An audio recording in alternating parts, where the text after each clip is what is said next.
nombre es Nicolás Vara, yo soy roboticista en Locus Robotics. En el pasado también fui parte de la industria financiera y sé que la banca no es ajena a tecnologías como la inteligencia artificial o incluso RPA o Robotics Process Automation, pero yo hoy estoy acá para hablarles de robots, es decir, robots que se mueven en el mundo o robots que mueven cosas. Entonces, en ese contexto, vamos a explorar cómo la robótica revolucionará la forma en la que trabajamos y la sociedad. Cuando originalmente se me propuso hacer esta charla, se sugirió un título así como si es que R2D2 o Arturito, como le decimos en Latinoamérica, sería el nombre de los futuros cajeros. Cuando yo vi este título pensé, eso sucedió hace bastante tiempo ya. Tenemos cajeros automáticos desde hace varias décadas. Y con esto digo, hemos visto un proceso de mecanización durante los últimos 100 años. Entonces, ¿por qué hablamos de revolución en este caso? ¿Cuál es la diferencia? Bueno, entiéndase como revolución cuando vemos que la tasa de cambio, que siempre existe, se acelera de una forma tan drástica que casi es difícil reconocer una cosa de otra en un corto periodo de tiempo. Y eso es lo que estamos viendo en la robótica en general. ¿Qué específicamente es lo que estamos viendo? Es que han coincidido, y con esta revolución me refiero a los últimos 10 años, más o menos empieza este proceso, han coincidido múltiples avances tecnológicos y culturales con un efecto sinergístico, es decir, el todo es mayor que la suma de las partes. Ninguno de estos avances por sí solos hubiese generado, gatillado la revolución que vemos en curso, pero en su conjunto han tenido este efecto que ha sido muy, muy potente. Específicamente, lo que han permitido es que los robots que tradicionalmente han existido en la industria en ambientes altamente estructurados y controlados, empiezan a hacer una transición y a desempeñarse en el mundo real, que tiene una naturaleza más bien caótica. Al simplificarse y abrirse el mundo en general a los robots, se reducen las barreras de entradas para el resto de la industria. Tradicionalmente, los robots industriales eran el dominio exclusivo de la industria automotriz y hoy en día ya vemos que small and medium businesses o pymes, pequeñas y medianas empresas, empiezan a poder acceder a estas tecnologías. Y esto es realmente lo que marca este punto de inflexión en la tasa de adopción, en el sentido en que vemos que la industria de automatización industrial y robótica empieza a crecer mucho más rápido que el resto de la economía. Entonces, muy rápidamente exploremos cuáles son algunos de estos avances tecnológicos que hemos visto. Bueno, obviamente la computación, la ley de Moore, que establece que, claro, cada 18 meses se duplica la capacidad de los computadores y, en definitiva, para efectos de la robótica, el tener computadores más pequeños que usan menos energía y son capaces de procesar más datos, han hecho posible que procesar ciertos algoritmos o cierto volumen de datos que en el pasado era impráctico, hoy en día ya es una realidad y es posible tener buenos resultados. También han habido avances claves en términos de sensores, por ejemplo, el sensor LiDAR o láser que usa un rayo láser para medir distancias, las cámaras digitales que originalmente eran grandes, caras, de baja resolución y hoy en día son componentes muy, muy baratos al punto en que cada teléfono tiene 3, 4 cámaras, el GPS kinemático que permite establecer la posición de un robot, por ejemplo, sobre la faz de la Tierra con 1 centímetro de precisión, las mismas baterías que solían de ser de plomo y eran muy pesadas, cargaban muy lento, había que dejarlas cargando toda la noche y hoy en día una batería moderna se carga muy rápido y dura todo un turno, todo el día quizás. Avances en comunicaciones, el mismo Wi-Fi o 5G que permite que estos robots empiecen a comunicarse entre ellos, a compartir información y a compartir esta información valiosa que recolectan con los servidores centrales que posteriormente pueden analizar esta información para seguir mejorando procesos y el funcionamiento de los robots. Más importante incluso que el hardware son los avances que hemos visto en el mundo del software y cambios culturales. Por ejemplo, la robótica durante mucho tiempo fue un poco casi del dominio exclusivo del mundo académico, con muchos papers matemáticos, y quizás por efectos de la ciencia ficción o cultura popular, no sé, pero la comunidad en general tiene un interés por la robótica y hemos visto esta transición de que la robótica se vuelve un poco más abierta y empieza a ser adoptada por la comunidad en general, al punto en que vemos hoy incluso estudiantes en el colegio, antes incluso de ser mayores de edad, ya están aprendiendo estas tecnologías. No puedo dejar, por ejemplo, mencionar el movimiento open source, el efecto Wikipedia, que le llamo yo, que se empieza a compartir a través de Internet toda esta información y este conocimiento, pero además software. Y a través del movimiento open source, gente a través de todo el mundo empieza a colaborar en los mismos problemas, en lugar de tener que reinventar la rueda para resolver un problema una y otra vez, todos colaboran, solucionan un problema y este software, este código está disponible, abierto y gratuito para todos, como es el caso de Robot Operating System o ROS. Hemos visto también avances importantes en términos de inteligencia artificial, si bien las bases teóricas de la inteligencia artificial, redes neuronales y cosas de ese tipo han sido establecidas desde los años 50, 40, años 1940 y tanto incluso ya estaban establecidas estas teorías, pero no existía la computación necesaria para hacer uso práctico de ellas. Se intentó obviamente en los años 80, los resultados eran más bien decepcionantes y esta tecnología se dejó prácticamente abandonada. Alguien tuvo la brillante idea de usar las tarjetas gráficas que se usaban para videojuegos en 3D para entrenar estos modelos, entrenarlos con una gran cantidad de datos y se genera un momento, un hito en que estos modelos empiezan a tener resultados que superan el desempeño de los seres humanos en tareas, por ejemplo, de reconocimiento de imágenes y cosas de ese tipo. Todos hemos visto, obviamente, ya el avance impresionante que han tenido en los algoritmos de reconocimiento de voz, lo bien que pueden entender la voz y cosas de este tipo. En una beta similar, el aprendizaje por refuerzo, que en lugar de entrenar una red neuronal o deep learning, como se le dice ahora, en lugar de aprender de una base de datos, aprende de sus propios errores en base a prueba y error. Y es a través de esto que hemos visto, por ejemplo, algunas demostraciones bastante impresionantes, como lo que hizo OpenAI en la imagen en pantalla, con la mano, con una destreza que es capaz de manipular este objeto. Eso era impensable décadas atrás. O, en el caso del robot de la derecha, un robot que aprende a caminar, tal como aprende un niño, en un ambiente simulado, completamente virtual, y después este aprendizaje se traspasa a un robot físico real. Entonces, ¿cuál es el denominador común de esta nueva era, de esta revolución robótica? Bueno, diría yo que es la colaboración. Si vemos la imagen de la izquierda, vemos lo que tradicionalmente se entendía como robots industriales, es decir, robots muy grandes, con mucha velocidad y precisión, con mucha potencia, pero si ustedes se fijan, esos robots operan dentro de una jaula de protección y quien sea desafortunado para entrar a esa jaula y ponerse en el camino del robot va a sufrir bastante daño o puede que no viva para contarlo. Contrastemos eso con el robot de la derecha. Cuando este robot me pasa este juguete, si yo me pusiera en el camino del robot y el robot me golpea, el robot siente que yo estoy ahí y se detiene. O sea, es un robot que está diseñado de forma intrínsecamente segura y por lo tanto es capaz de colaborar con el personal, con las personas, en lugar de tener que estar completamente aislado. En el mismo sentido, en el mundo de los robots móviles, la imagen de la izquierda era lo que se consideraba la última tecnología hace 10, 11 años, pero si ustedes se fijan bien, hay una línea aquí en el suelo que separa dónde tienen que estar las personas y dónde tienen que estar los robots, y si se mezclan, el sistema no funciona. Contrastemos esto con lo que vemos en la izquierda, o sea, en la derecha, perdón, en que los robots están diseñados para directamente colaborar y compartir el espacio con las personas. Colaboración, uno de los denominadores comunes. Entonces vemos que estas tecnologías que levantan muchas de las barreras tradicionales de la robótica,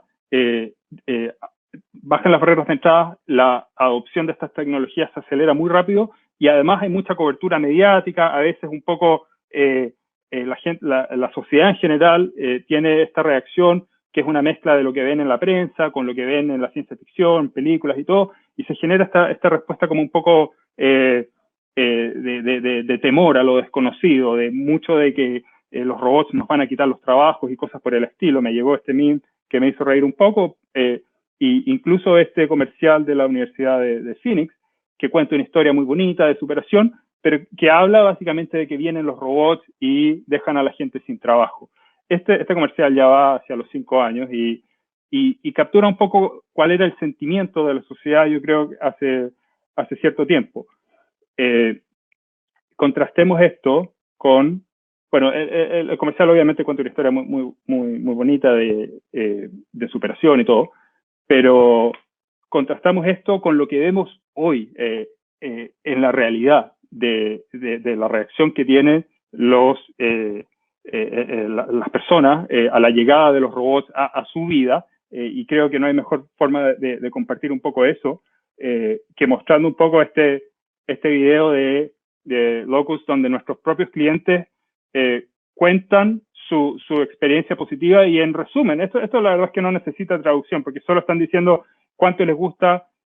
trabajar con los robots, y esto desde el punto de vista tanto de la plana ejecutiva y gerencial, como los mismos operarios y el mismo personal que está trabajando con los robots. Una de las cosas claves que se dice en este video es que, por ejemplo, en uno de los lugares donde se hace un programa piloto y llega un número pequeño de robots para probarlo, mucho menor que el número de operarios, era tanta la preferencia que tenían los operarios de trabajar con el robot en lugar de hacer su labor de forma tradicional, empujando un carrito, que tuvieron que generar un sistema así de sorteo por lotería para ver quién era el afortunado o afortunada que trabajaba con el robot ese día, porque todos querían esta mejor forma de trabajar en lugar de tener que estar caminando todo el día empujando carritos. Y eso es algo que vemos a través de la industria en general, es decir, sobre todo hoy día con la crisis de COVID y la crisis de mano de obra de muchas empresas que no logran contratar la gente que necesitan para seguir creciendo, hay un clamor por favor, tráiganos robots que puedan ayudar con este tema. Y hay muchas compañías y empresas trabajando en atacar distintos problemas. Entonces, habiendo establecido esta base de que la robótica va a ser basada en un gran sentido en colaboración, y que despejando un poco el mito de que vienen los robots a quitarnos los trabajos y en realidad vienen a ayudarnos y a hacer nuestra vida laboral más grata, exploremos ciertos ejemplos que he seleccionado como aplicaciones interesantes de esta tecnología robótica en distintas industrias. Y sí quiero aclarar que esto no debiese ser considerado una aprobación oficial por parte de Locus, sino que las he seleccionado yo para compartir con la audiencia algunas de las cosas que pueden ayudar a hacerse una idea de cómo se viene este futuro. Entonces, empecemos obviamente por la industria logística, que es donde estamos nosotros en Locus, específicamente la logística interna, es decir, al interior de bodegas y fábricas. Estamos revolucionando la forma en que la gente mueve materiales. En lugar de estar empujando carritos todo el día, usemos robots para esas labores que nadie o que muy poca gente quiere seguir haciendo. El picking para e-commerce, fulfillment, third party logistics, estamos viendo tasas de adopción muy fuertes por lo mismo. Pero además la logística externa, o sea, la logística tradicional, el transporte terrestre, aéreo, marítimo, lo que uno piense realmente, hay alguien que está intentando, o ya lo ha hecho, usar tecnología robótica para automatizar este proceso y ayudar con esta crisis que tenemos de no lograr encontrar la gente que se necesita para hacer estos trabajos. Ni siquiera voy a tocar el punto de vehículos autónomos, porque reciben una gran cantidad de cobertura mediática. Todos hemos visto los autos de Waymo, etcétera, y no queda mucha duda que esto es el futuro en los años que vienen. En otros campos, por ejemplo en la agricultura, tractores autónomos, eso ya es una realidad, incluso a menor escala. Estos robots que mueven carga y que siguen usando inteligencia artificial y visión siguen a los operarios en lugar de tener que empujar carretillas y cosas por el estilo. O este que me gusta mucho, que usa rayos láser para quemar las malezas, por ejemplo, usando, de nuevo, inteligencia artificial para detectar y diferenciar lo que es una maleza de lo que es la planta que se intenta cosechar. Y esto permite, por ejemplo, que las empresas que las granjas no pierdan su certificación orgánica, porque el uso de láser no es alguna aplicación de químicos, etcétera. En la manufactura, que ha sido el lugar donde más se ha visto robótica en general, sigue este proceso de robotización y automatización y empieza a decantar desde la gran industria y la industria automotriz a la manufactura de mediana y pequeña escala. Los robots móviles como los de Locus revolucionan la forma en que se pueden mover materiales, pero además otras tecnologías en las que, por ejemplo, estos brazos robóticos que ya no operan de forma ciega, haciendo movimientos preprogramados, sino que usan sus sensores para detectar, por ejemplo, la posición de un objeto en un montón y ser capaz de detectar dónde está ese objeto y cómo tiene que tomar ese objeto. La soldadura con cobots, que son los robots colaborativos, que si antes había que programar manualmente un robot para que hiciera un trazo de soldadura, bueno, ahora con estos robots yo puedo directamente tomar el brazo y moverlo y enseñarle de una forma sumamente intuitiva qué es lo que tiene que hacer. Entonces, se abre, por ejemplo, la soldadura robótica al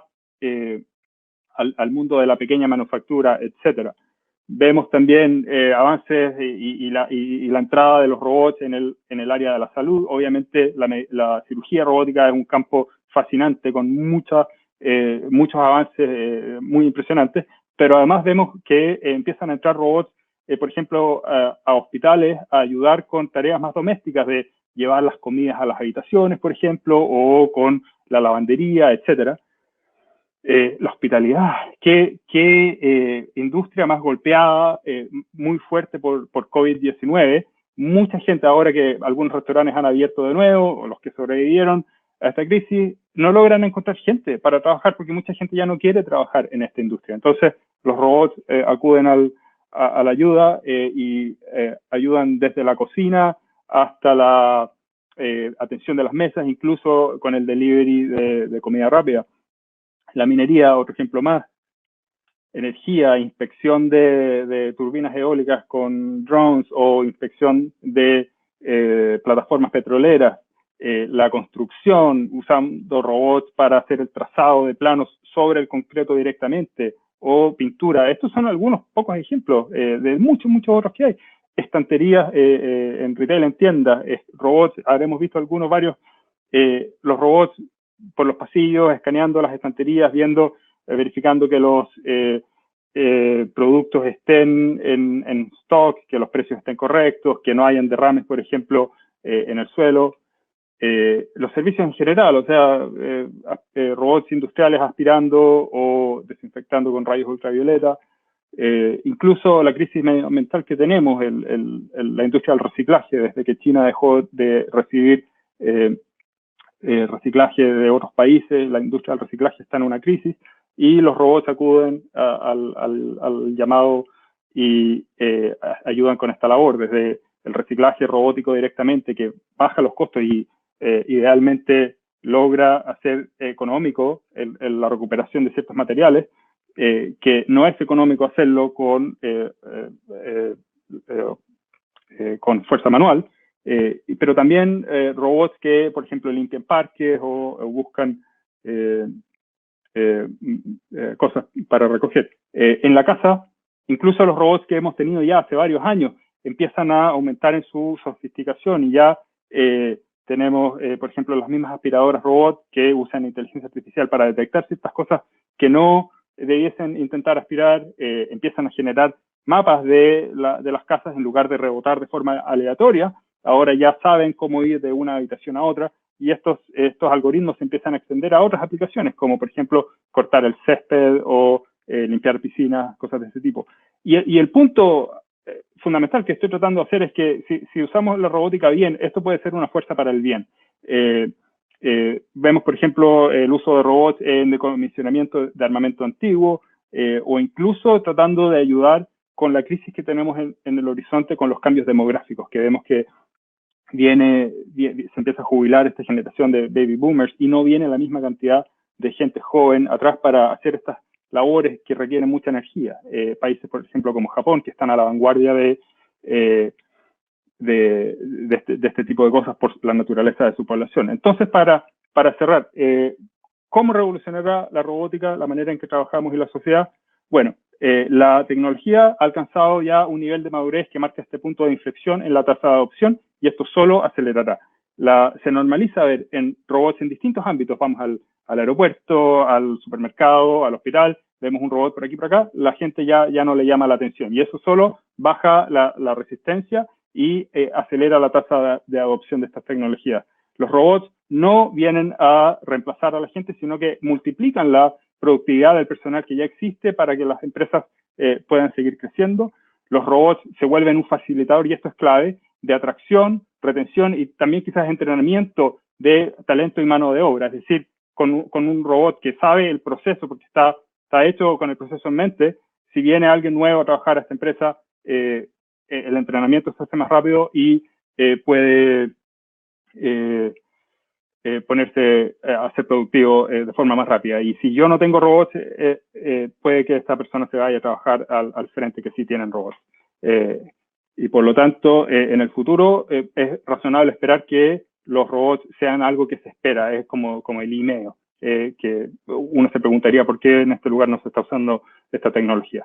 Y con esto me gustaría cerrar la presentación y no creo que tengamos minutos para preguntas, pero sí voy a estar ahí en el lobby por si alguien quiere conversar. Muchas gracias.